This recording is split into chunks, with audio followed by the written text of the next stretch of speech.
uma tela em branco a ser preenchida por um desenho, será? Um desenho aqui quase infantil, desenho de criança. Estou desenhando para fazer alusão, claro, singelíssima, ao nosso dialogador de hoje, que nos honra com a sua presença. É uma das figuras mais importantes do país. É um artista extraordinário, um historiador das artes plásticas no Ceará, desde as pinturas rupestres até o hoje. É um pintor, um desenhista, enfim, um artista plástico, um historiador e um crítico, um teórico fundante da história das artes no Ceará.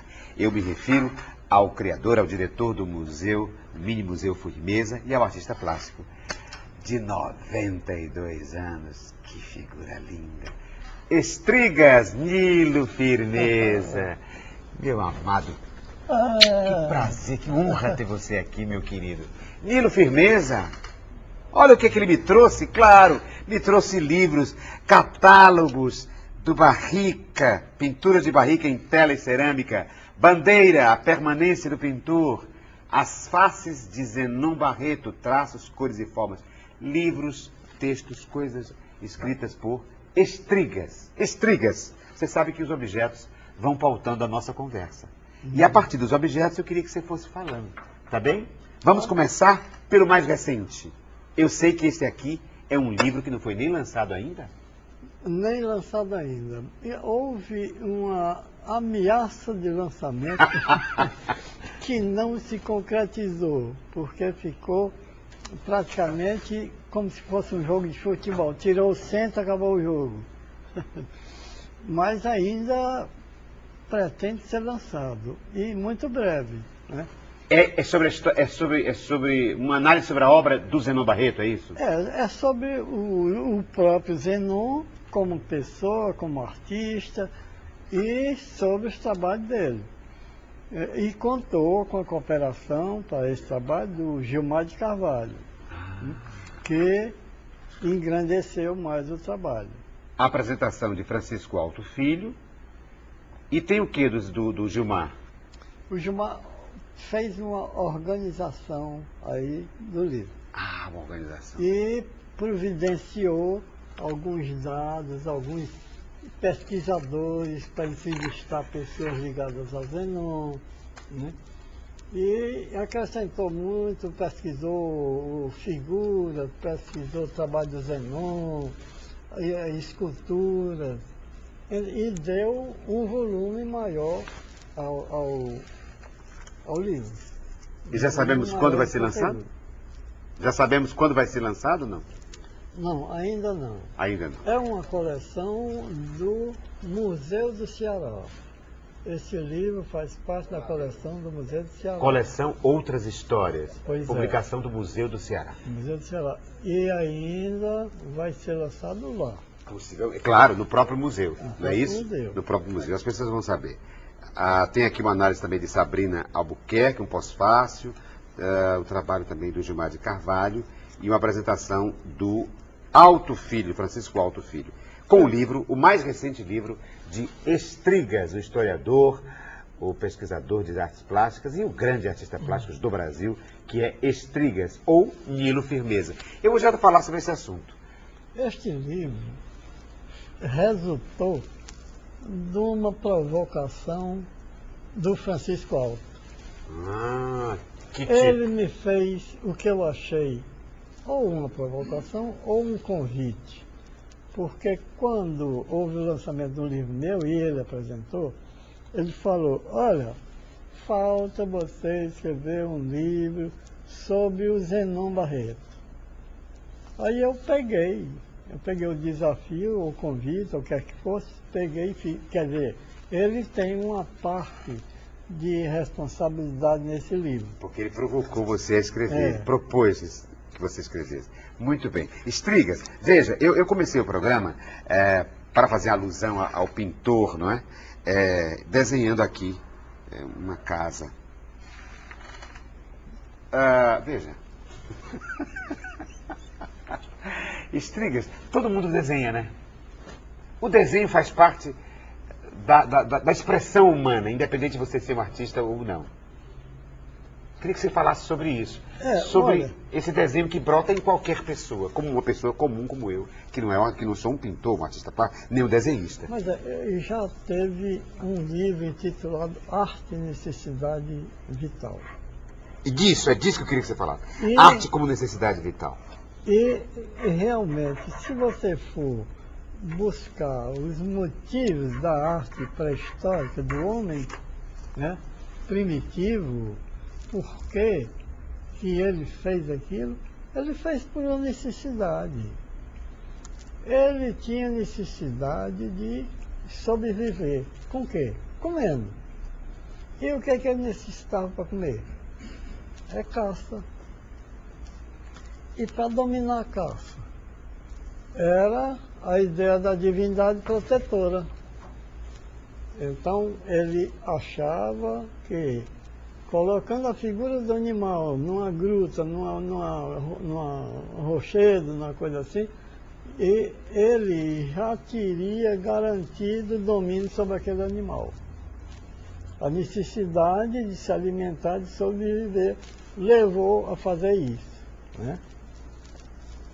E você vê que a arte acompanhou a humanidade durante todo o tempo. Toda a história da civilização é acompanhada pela arte. A arte está presente em todos os tempos. Então, é uma coisa necessária e é uma coisa importante. Se não fosse, não aconteceria isso, né? Você vê, as livrarias são cheias de livros de arte. Então, é uma coisa necessária. Isso ninguém pode negar. Pode dizer que não, mas não é. Então, até um cidadão disse que a arte é uma coisa tão sem expressão, mas ninguém pode viver sem ela. E é isso. Agora, ela muda de padrão, quer dizer, daqui a algum tempo, alguma coisa que era considerado objeto de arte pode não ser mais considerada. Ah, claro. Como também o contrário, uma coisa que era, olha, uma que era deixou de ser considerada e outra que nem era passou a ser. Não é verdade? Mas isso muda em virtude de quê? Da evolução do todo, né? Das mentalidades de um tempo. Do todo, né? A evolução material, a evolução biológica, a evolução social, a evolução científica, tudo isso vai levando o homem a novas conquistas e a novas manifestações. Né? Estrigas, se eu lhe desse então esse desenho aqui, você faria mexeria nele ou faria o seu? Como é que a gente podia comparar aqui? O desenho de um artista e de um desenho de um não artista? Não, você fez aí eu fiz uma casa. Uma casinha. Uma casinha, coisa de criança. Sim. E aí? E por falar em casinha, quando eu vinha para cá, eu passei, de manhã eu vim voltando para casa, passei em determinado ponto e vi uma casa feita em cima de outra casa. É interessante. Você podia ter feito um pavimento superior, mas não, você fez uma casa em cima de outra casa. É gozado. Mas para fazer uma... Como é que a gente podia dialogar por imagens? É isso que eu estou propondo. Você pode fazer uma casa como você fez, botar aqui umas árvores, né?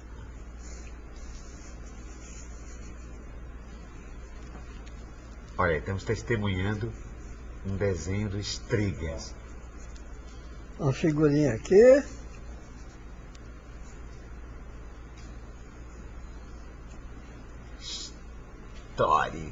Histórico. Outra figurinha aqui.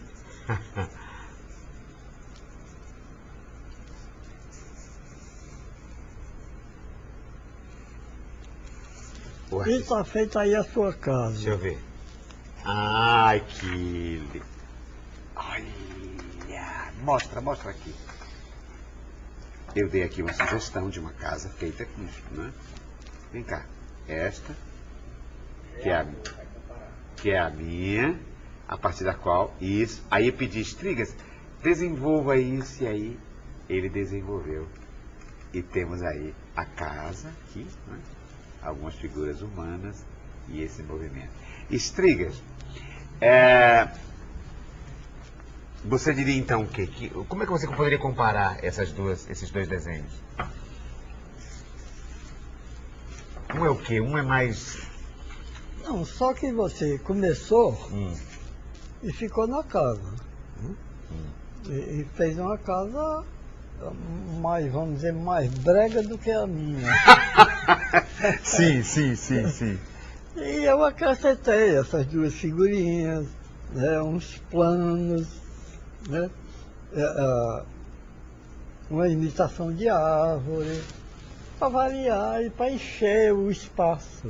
Mas eu me lembro que você sempre dizia a mim, quando dizia, faça assim, quando você dizia que quando alguém dizia assim, Estrigas, faça uma casa, faça uma vaca, você sempre tinha uma resposta maravilhosa para dar. Como era? Assim, eu vou fazer, como é aquela resposta que você sempre dava? Pois é, que eu digo, eu não vou fazer a fotografia de uma vaca, de uma casa, eu vou fazer a minha casa ou a minha vaca. A minha vaca. Eu não vou fazer a sua vaca, eu vou fazer a minha vaca. Eu vou fazer a minha. Né? E cada pintor faz a sua, claro, não é? Cada pintor faz a sua. Agora tem pintor que quer fazer, vamos dizer, o modelo da fotografia. Quer fazer a fotografia do modelo. A mimetização, a reprodução mimética reprodução fotográfica, da imagem. E isso ele não faz melhor do que a máquina, né? Sim. Aí é que é melhor ele fazer a dele mesmo, porque é original, não tem mais personalidade. E não será reprodução do que está no real, será sempre uma visão subjetiva ou expressiva de alguma coisa. Tem um certo ponto criativo, né? Criativo. E daí a criatividade é que leva a evoluir. Né? O nosso dialogador de hoje é ele aqui, ó, o autor desse livro, As Artes de Zenon Barreto, Estrigas. Mas aqui embaixo, vejam vocês o que está escrito, ó. Estrigas aqui em cima. E embaixo, entre parênteses, o que está escrito? Nilo de Brito Firmeza. Então eu vou fazer uma provocação. Afinal de contas, quem é o dialogador de hoje? É o Estrigas ou é o Nilo de Brito Firmeza? Quem é você? Hein? Hein? Esta simbiose de dentista com pintor. Pois é, o Nilo é dentista. Pois é uma simbiose de dentista com pintor. E aí, há momentos em que o Estrigas é Nilo e Nilo é Estrigas. Quem são esses dois? Você consegue defini-los? Olha... Defini-los? Hein? Olha, antes de definir, você falou agora uma coisa, e que eu quero contar uma coincidência que aconteceu comigo, e que eu achei que a procedência dessa brincadeira, eu achei que era uma brincadeira de algum amigo meu que estivesse lá no Rio, estivesse participando de um programa do Ari Barroso, um programa de calouro, né?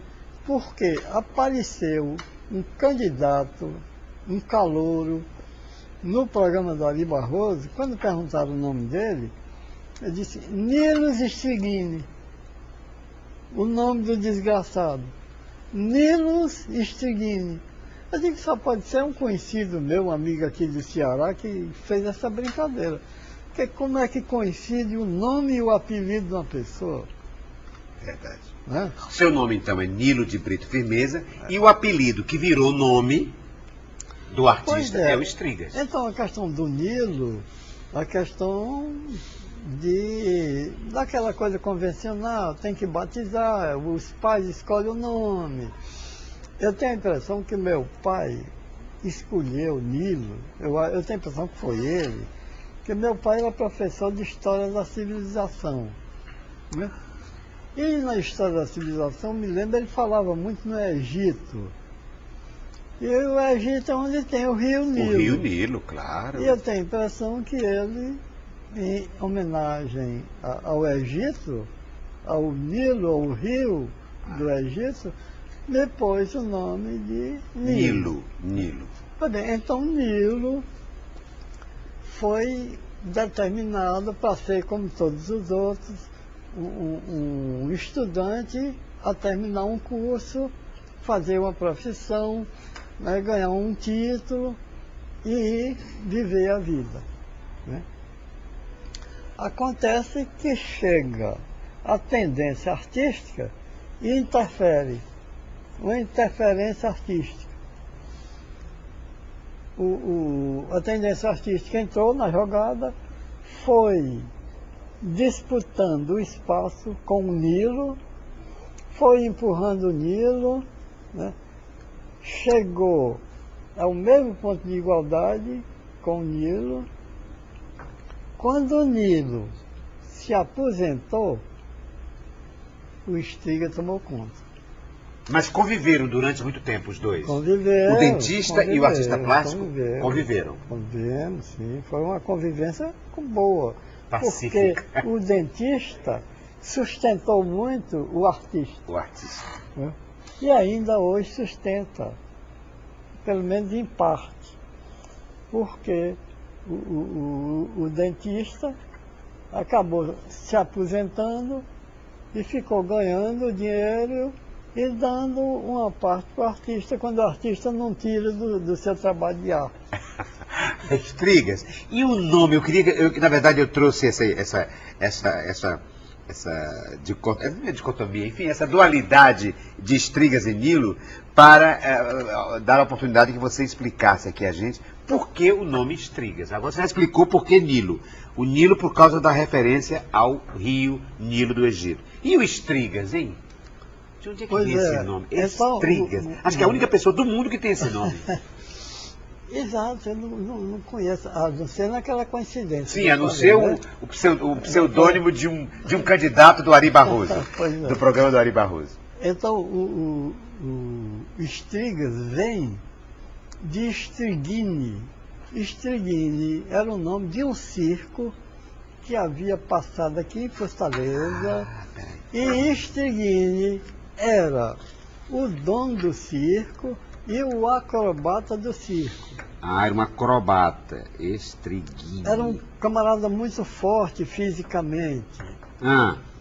E quando eu entrei no Liceu do Ceará, o Liceu do Ceará tinha uma tradição de colocar apelido nos seus alunos. Os alunos veteranos, né, escolhiam sempre um apelido para o bicho, o calouro. Sim.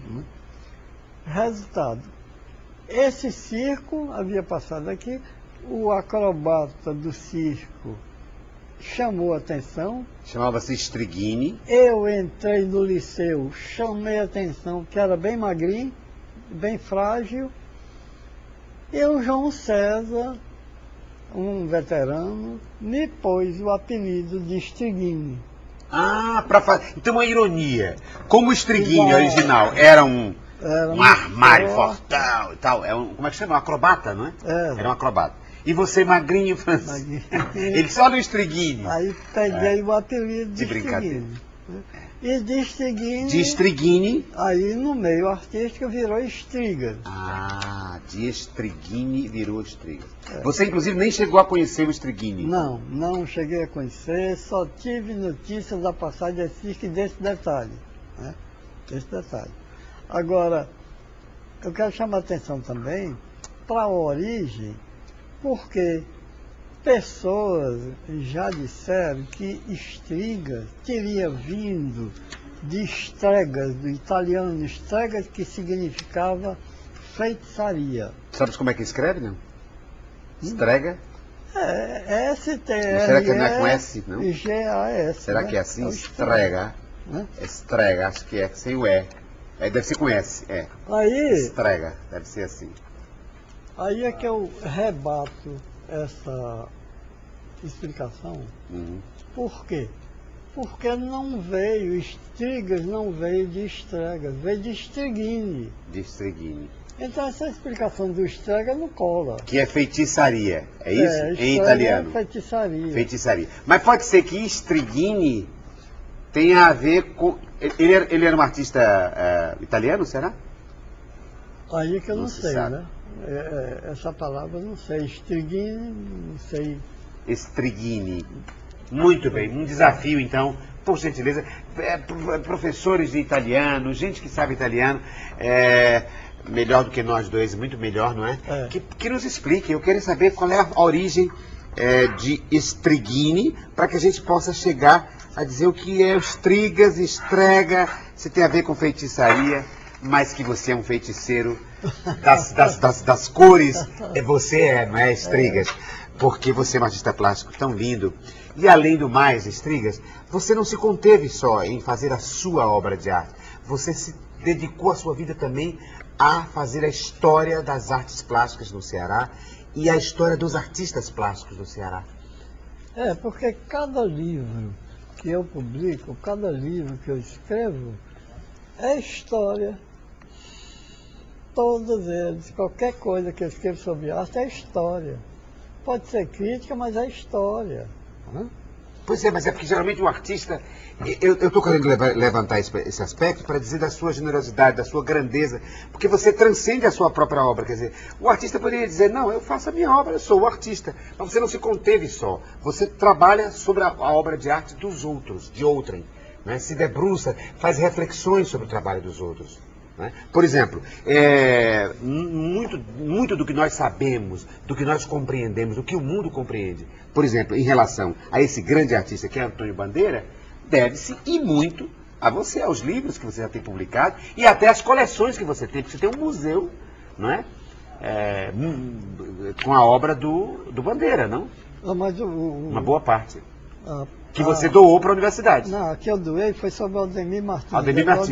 Aldemir Martins. Pois é, mas você tem trabalhos do Bandeira, do Aldemir Martins, do Zenon, enfim. Eu tenho uma documentação muito boa. Uma documentação, é isso que eu estou dizendo.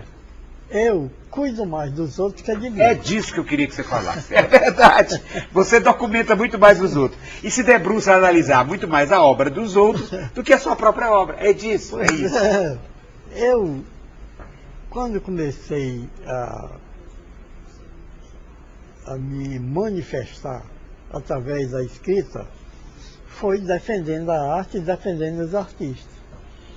Eu nunca fiz nada que quisesse trazer vantagem para mim. Era sempre para o artista como um todo e para a arte, né, principalmente. Porque entre a arte e o artista, eu ainda ficava com a arte. Se o artista não se manifestasse também a favor da arte, automaticamente aquele artista recebia de mim um protesto em cima do que ele estava fazendo ou dizendo, que não fosse de acordo com aquilo que a arte merece que se diga dela. Então eu passei a combater todo esse pessoal que falava mal da arte, falava mal do artista, a não ser que ele merecesse, a não ser que ela também merecesse, né? Porque tem muita coisa por aí que é uma falsidade, que é um falso testemunho à arte, né? É um atentado aos bons artistas, coisas que se veem por aí, que está se vendo por aí, fruto de um processo de decadência. Então a gente tem que dizer por quê. A gente vai aceitar porque estão fazendo? Não, não dá. Se você viu uma peça de teatro que não corresponda à boa qualidade que você deseja, você queima aquela peça. Você não vai repetir aquela peça só porque foi encenada, né? Você tem que ver, tem qualidade? Então eu faço. Ou seja, nós estamos aqui com o artista plástico, mas também com o historiador e com o crítico, com o teórico de artes, importante para a história das artes plásticas do Brasil, que é o nosso Nilo Firmeza, ou melhor dizendo, o nosso Estrigas, que me trouxe, além desse livro sobre artes de Zenon Barreto, um outro livro, um livro sobre bandeira, a permanência do pintor, que é outro objeto que eu ponho agora à mesa para que você fale, Estrigas. O livro sobre bandeira. Este livro aí, eu tentei mostrar, através da vida do Bandeira, através dos trabalhos que ele deixou, da projeção que ele teve, o valor que deu a ele a permanência histórica na nossa arte. Permanência de ontem, de hoje e de amanhã. É o que vem acontecendo com Bandeira. E este livro procurou mostrar esse aspecto do bom artista, quando é bom, que permanece através do tempo. Né? Atravessa o tempo. Atravessa o tempo, sempre sendo valorizado, sempre sendo apreciado. Estrigas, eu vou fazer então, vou dar oportunidade, eu sei que você já teve essa oportunidade, mas vou dar de novo outra oportunidade aqui, que é rara, de você falar de você mesmo, porque eu sei que você tem tantos livros sobre tantos pintores, sobre Estrigas, sobre o Bandeira, sobre o Zenon, sobre o Aldemir Martins, e eu queria que você falasse, que Estrigas falasse sobre a pintura de Estrigas, no próximo segmento do nosso encontro com Estrigas, o nosso dialogador de hoje, no próximo segmento do programa Diálogo.